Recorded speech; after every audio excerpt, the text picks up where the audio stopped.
জানো তো, ইদানিং নিজেকে বড্ড অসহায় লাগে নিজের কাছে।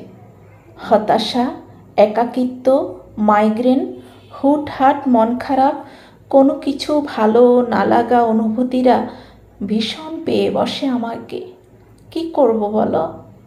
হাত পেতে কারো কাছ থেকে সময় ভিক্ষা চাওয়া, কারো কাছে করুণার পাত্র হয়ে থাকা, মনে তীব্র মানসিক যন্ত্রণা নিয়েও মুখে ভালোবাসি শুনতে আর ভালো লাগে না আমার। ভালোবাসা এমন নয়, এমন হয় না।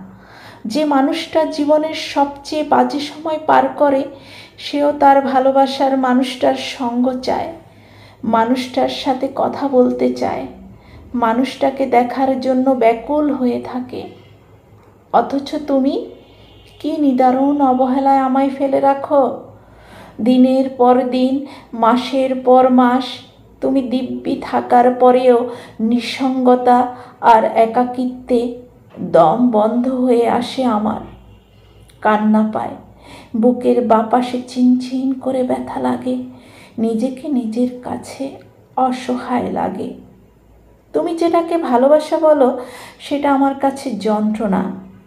ভালোবাসা পেলে মানুষের জীবন এমন ছন্দহীন হয় না।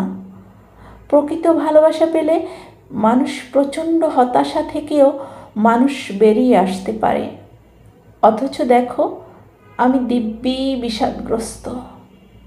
যে ভালোবাসা দুজনের কাউকে ভালো রাখতে পারে না, যেখানে দুজন দুজনকে ছাড়াই দিব্যি সময় কাটে, যেখানে একতরফাভাবে ব্যাকুলতা প্রকাশ পায়, সেটা ভালোবাসা হয় কি করে বলো তো? পৃথিবীতে আপন বলতে শুধু জেনেছি তোমায়। ভালোবাসা পাওয়ার সৌভাগ্য কখনো হয়নি। ভেবেছিলাম বোধহয় তুমিই একমাত্র অবলম্বন, যার ভালোবাসা আমায় দিতে পারে একটি স্বাভাবিক জীবন। কিন্তু তুমি তো আমার ধ্যানে নেই। তুমি আমার যন্ত্রণা দেখেও দেখো না। যে মুহূর্তে তোমাকে সবচেয়ে বেশি প্রয়োজন, সেই মুহূর্তে তুমি থাকো ধরা ছোঁয়ার বাইরে। এভাবে ভালোবাসা হয় না। ভালোবাসলে মিশে থাকতে হয় মনের সাথে, শরীরের সাথে, বুকের সাথে। মস্তিষ্ক জুড়ে শুধু এই আমি ছাড়া পৃথিবীর অন্য সব কিছু স্থান পায়। তবে আমায় ভালোবাসলে কই? মিছে সান্ত্বনা দিয়ে সাময়িক খুশি করাটা যে পৃথিবীর সবচেয়ে বাজে যন্ত্রণার জন্ম দেয়। আর সেই যন্ত্রণা পুষে মানুষ রোজ একটু একটু করে ফুরিয়ে যায়, তলিয়ে যায় হতাশার অতল গহ্বরে।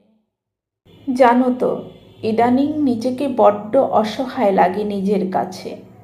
হতাশা, একাকিত্ব, মাইগ্রেন, হুটহাট মন খারাপ, কোনো কিছু ভালো না লাগা অনুভূতিরা